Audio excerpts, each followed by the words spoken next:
and Navy departments present December 7th.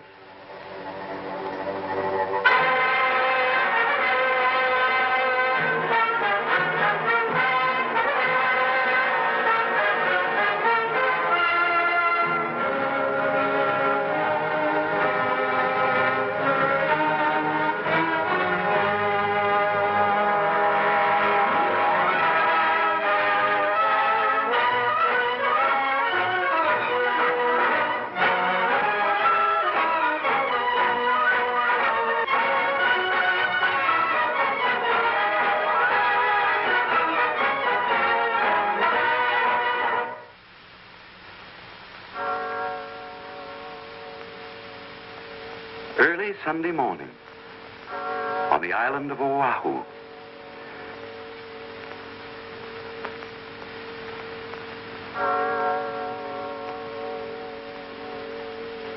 On a hilltop, Uncle Sam lay fast asleep, warned of the fire that was licking across the oceans from without, warned of the dangers that were threatening from within, tired from wrangling with his conscience and fatigued after a long, dark night full of disturbing events, as indeed the year 1941 was. He slept in the early Sabbath calm. Safe and secure behind its military and naval ramparts, the city of Honolulu, like many another unsuspecting American community, was also asleep. At all the Army and Navy establishments on the island, after repeated warnings from the War and Navy departments, a number 1 alert had secretly been in effect for 11 days. This alert provided suitable defense against possible acts of sabotage and uprisings within the island itself, but made no provision against attack or invasion. At Hickam Field, the Army's bomber base, precautions were taken to safeguard the equipment against sabotage. Hence, on this Sunday morning, the planes were concentrated in hangars or lined up row by row on the open field. Immediately adjacent to Hickam Field is Pearl Harbor, the Navy's $100 million fist. Here, on this morning of a tragic day of reckoning, capital ships, heavy and light cruisers, lay at anchor. At anchor, too, lay several destroyers, tenders, minesweepers, and repair ships. 86 vessels in all. By 7 o'clock, the city began to stir. For the most part, the atmosphere was serene and quiet. At Hickam Field, ground crews were at work. On a dock in Pearl Harbor, a few bluejackets idled away a few minutes. At Kaneohe, a field mass was being held. Shipmates, today is the 3rd Sunday of Advent, the 7th of December, which means that Christmas is not far ahead. I don't have to remind you fellows that the old Earline is about to shove off, carrying Christmas gifts and letters to the home side. Why not buy them a few presents? Might get mother a Pikaki lei, a little sister a hoo skirt. I think they'd rather have something from little Johnny out here in Hawaii. This is the time when you're going to be missed. So send them a present for Christmas. But that letter is so important, however. Don't put that off. A few minutes past 7, an incident occurred at a temporary Army aircraft warning station. This station, as indeed the entire aircraft warning system, had officially closed at 7. But Private Joseph L. Lockhart, who had been receiving training here, was granted permission to remain at the station. While listening, he discovered something coming over the detector that alarmed him. He listened intently. Then, certain of his findings, he called the Central Information Center. An inexperienced lieutenant answered the phone. Excuse me, sir. This is Private Lockhart. I believe a large flight of planes are approaching slightly east of north of Oahu at a distance of about 130 miles. Must be our own. We're expecting some B-17s from the mainland. Thank you, sir. This incident, where it acted upon, would have given our forces brief but precious time for defense action, and may have considerably affected the events of this fateful day. Regrettably, Private Lockhart's warning went unheeded. It was 7:50 a.m. by the clock on the Aloha Tower when the drone of planes was faintly heard.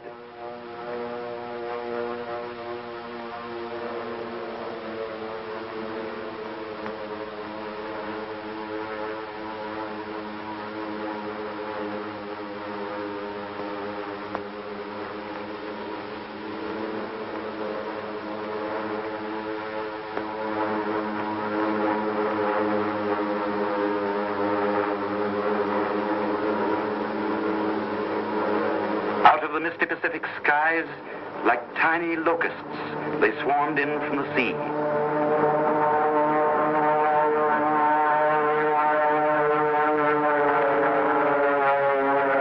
From the south.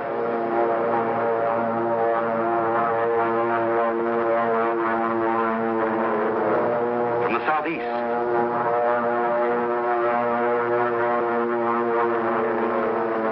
And from the north.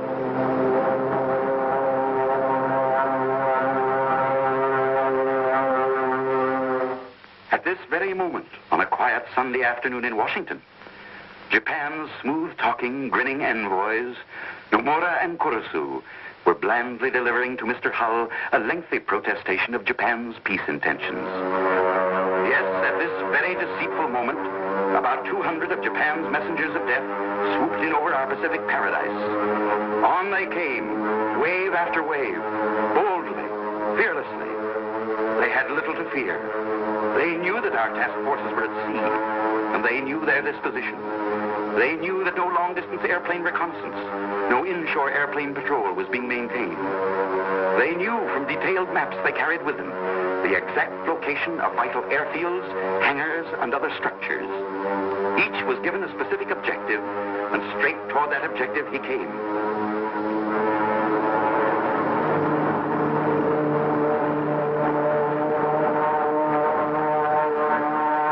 Over the Koolau Range.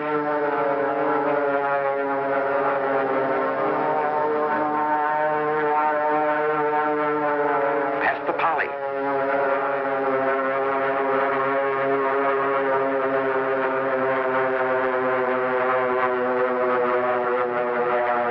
Past Diamond Head.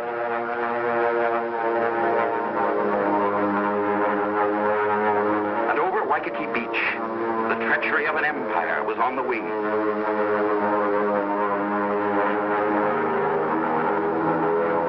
Planned for months with brilliant cunning, favored by our lack of readiness, with the sky and sea all their own, at 7:55 a.m., hell broke loose.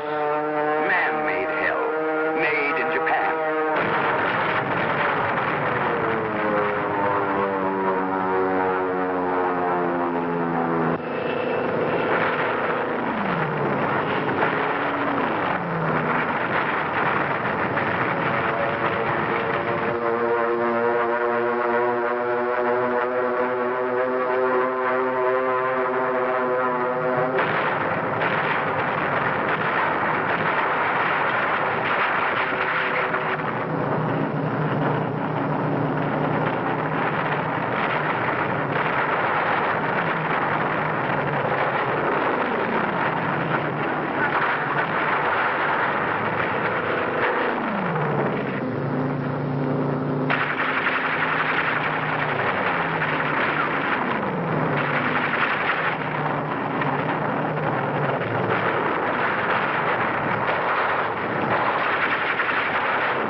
Man your battle stations.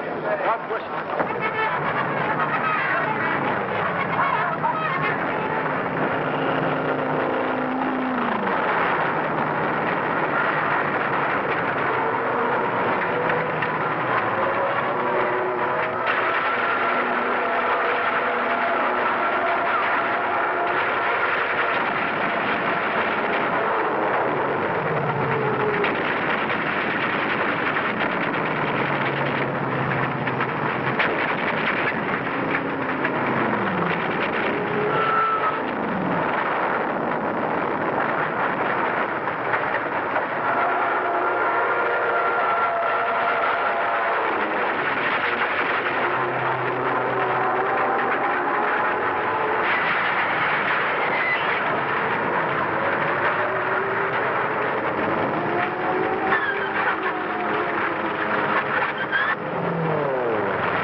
of the attack momentarily subsided.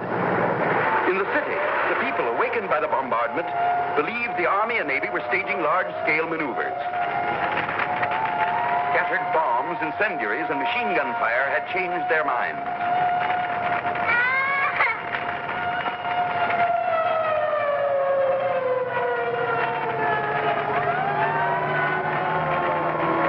One gentleman, when interviewed by a reporter, was stubborn and refused to change his mind.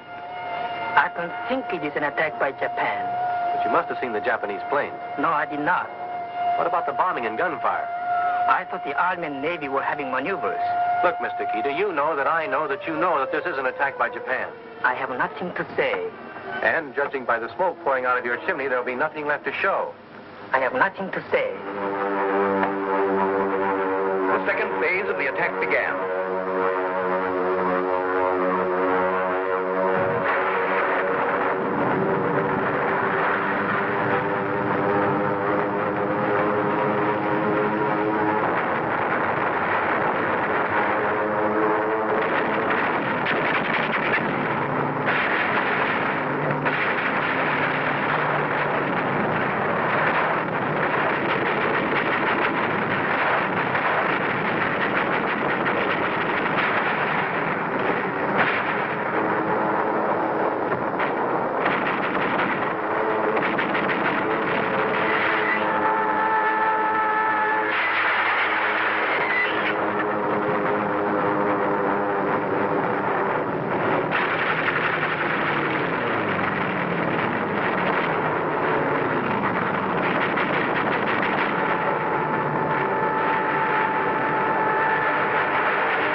The attack was over.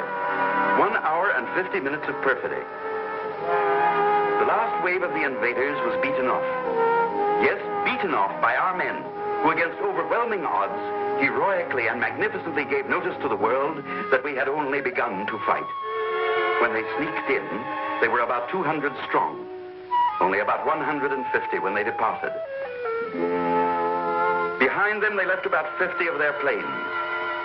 Most of them were scattered on the airfields in charred, twisted, and mangled wreckage. A few had crashed into the sea and were washed up on the shore. Some were shot out of the sky and plunged headlong into the harbor.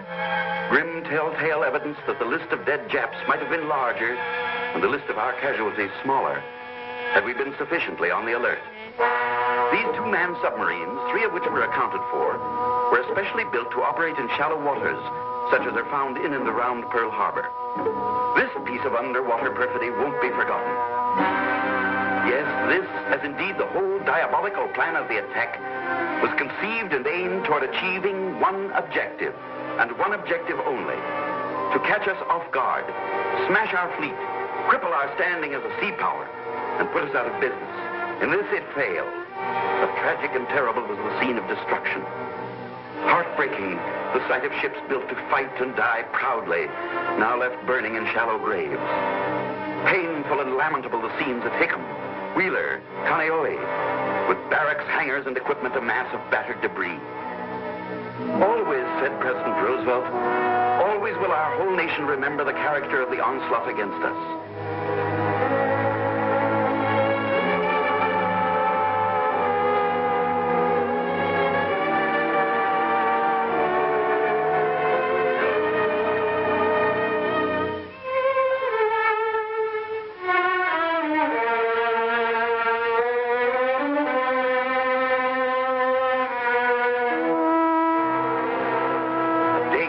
In infamy.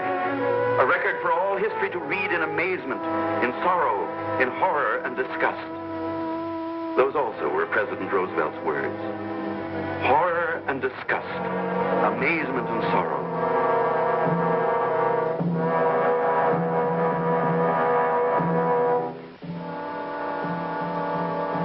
Sorrow, yes.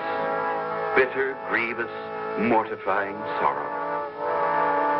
For on this Sabbath day, 2,343 officers and enlisted men of our Army, Navy, and Marine Corps gave their young lives in the service of our country. Who were these young Americans? Let us pause for a few minutes at their hallowed graves and ask a few of them to make themselves known. Who are you, boys? Come on, speak up, some of you. I am Robert R. Kelly, United States Army. I came from Findlay, Ohio. My parents are Mr. and Mrs. James E. Kelly. I am Alfred Aaron Rosenthal, United States Navy. I lived in Brooklyn, New York. My parents are Mr. and Mrs. Henry L. Rosenthal. I am Theodore Stephen Zabel, United States Marine Corps. My hometown is Castalia, Iowa. Those are my parents, Mr. and Mrs. Stephen Zabel. I am Moses Anderson Allen, United States Navy. I lived on a farm in Cove, North Carolina. My mother is Mrs. Abby Allen. I am James Webster Late, United States Navy. I'm from Huntington Park, California. My folks are Mr. and Mrs. William J. Late. I am Antonio S. Tafoya, United States Army. I live just outside of Albuquerque, New Mexico. My father and mother are Mr. and Mrs. Jesus A. Tafoya. I am Lieutenant William R. Schick, United States Army Medical Corps. My home was Chicago, Illinois. My parents are Mr. and Mrs. William H. Schick. My wife's name is Lois. You have a baby now, Lieutenant. He was born 3 months after Pearl Harbor. He's named after you, Billy. And you may be pleased to know he was born on your birthday. Oh, that's swell. Thanks. But tell me one thing, Lieutenant. How does it happen that all of you sound and talk alike? We are all alike. We are all Americans. Our fathers go to thee, author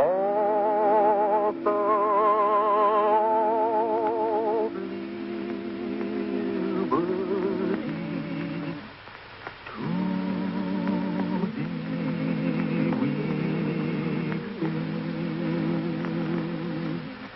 Long may our land be bright with freedom's holy light. Protect us by thy might.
calling Nagasaki.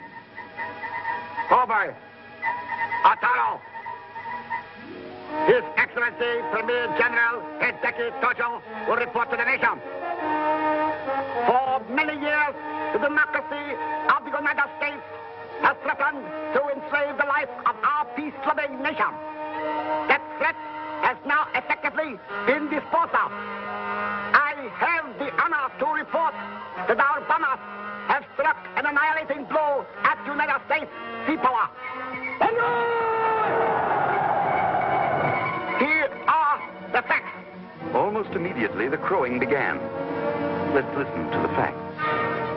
The battleship Arizona sunk and lost. Regrettably, that's correct, Mr. Tojo. The aircraft carrier Enterprise capsized and lost. Incorrect. That's the old target ship Utah. The battleship Oklahoma capsized and lost. Capsized, but not lost. Plans are underway for righting her. The battleships California, Nevada, and West Virginia permanently damaged beyond repair. Temporarily damaged. But just a minute, Mr. Tojo. Before you go any further with your facts, meet Captain H.N. Wallen of our Navy. He is the Bureau of Ships expert on salvage and repair. Together with hundreds of civilian technicians, machinists, welders, mechanics, engineers, many of whom were recruited from the mainland and working in complete harmony with Navy personnel, he began a 24-hour, around-the-clock job of salvage and repair that will stand forever as one of the great achievements in maritime history.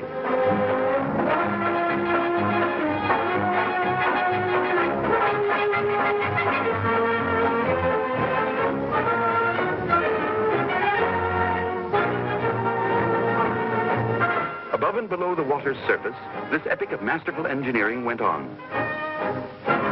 Captain Wallen has proved you a mighty tall storyteller, Mr. Tojo. He calls your facts by a rich Navy word, scuttlebutt. And from the very moment the attack was over, he set out to scuttle your kind of scuttlebutt.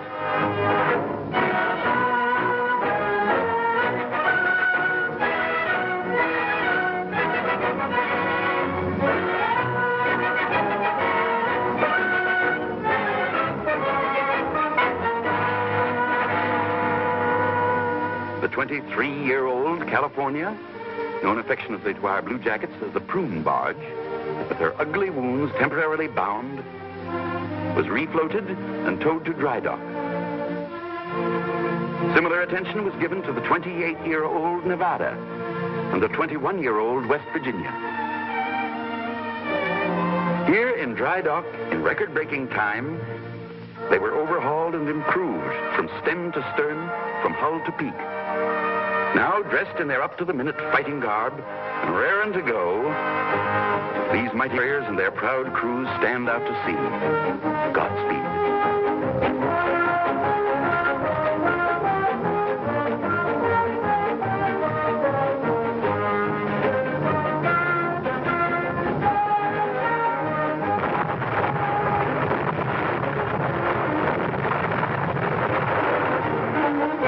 But wait a minute.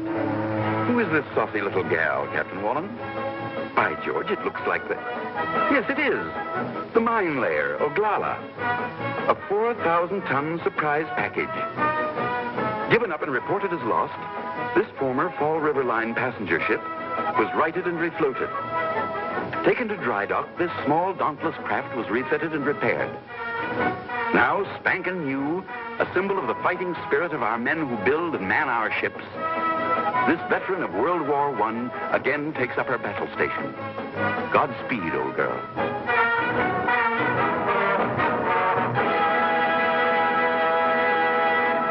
So you see, Mr. Tojo, how poorly your facts stand up. Sorry to have interrupted. That which is left of the Pacific Fleet is now in disorderly flight, seeking shelter in the Panama Canal. Before, you were lying. Now you're fishing. All shipping lanes between the United States mainland and Hawaii are blockaded. And now you're wishing. No phantom ships these, Mr. Tojo, but a huge convoy from the mainland. 3 dozen ships, quite a number for blockade runners. And they're loaded to the gunnels with reinforcements and supplies. And here's a tip, Mr. Tojo. More of these convoys are on the way. Yes, convoy after convoy. Men in ever-increasing number. Supplies in ever-increasing quantity. For thanks to Washington's far-sighted program, we did manage before December 7th, despite many internal difficulties and disagreements, to build up the strength of our armed forces and start our factories humming. So that today, behind a heavy curtain of military censorship, Hawaii stands the greatest military and naval fortress in the world. Yes, virtually overnight, the island scene changed. War had come to America's tropical suburb. The Axis brand of war. A stab in the back Sunday morning. The din of the last bomb had barely faded when Governor Poindexter proclaimed martial law for the civilian population. Windows were taped in order to reduce the dangers from flying glass. Vital installations were camouflaged and protected by sandbags and barbed wire. Barbed wire, mountains of it. Strung along every foot of Oahu's colorful coasts. Strung across its highways. Around its schools and its public buildings. Everywhere the earth was tunneled to provide shelter from shrapnel and strafing. Public squares, parks, and playgrounds were uprooted. Sturdy concrete shelters were built and distributed throughout the city. An efficient air raid warning system was put into operation, and for the first time in history, American school children were brought face to face with the grim reality of war.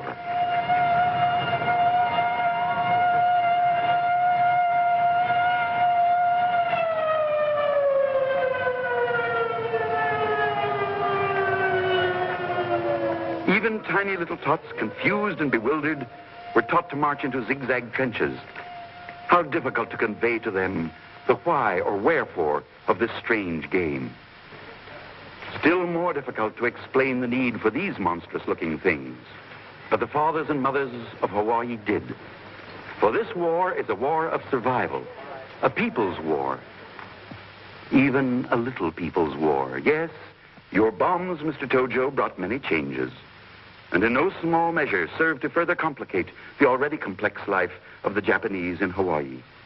As though to permanently erase their relationship with the homeland, they wiped out or removed every vestige of the written Japanese word. Closed are the language schools. Empty and boarded up the Shinto temples. Gone the flag of the rising sun.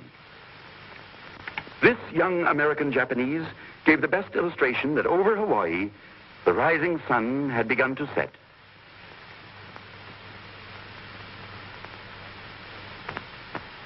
Thus, war came to Hawaii, USA. The Aloha Tower, once the symbol of welcome and hospitality, now stands clad in weird war paint. No longer do luxurious liners bring vacation-bent tourists to these once happy isles. The liners, too, have gone to war. No longer is Waikiki Beach the sun-kissed playground of the Pacific. Barbed wire has changed its face, too. Now, at twilight, the city streets are empty and deserted. Blackouts start each day promptly at dusk. Well, you may crow, Mr. Tojo. You've done a good job of stabbing in the back. You've darkened our cities. You've destroyed our property. You've spilled our blood. Our faith tells us that to all this treachery, there can be but one answer, a time-honored answer. For all they that take the sword shall perish with the sword.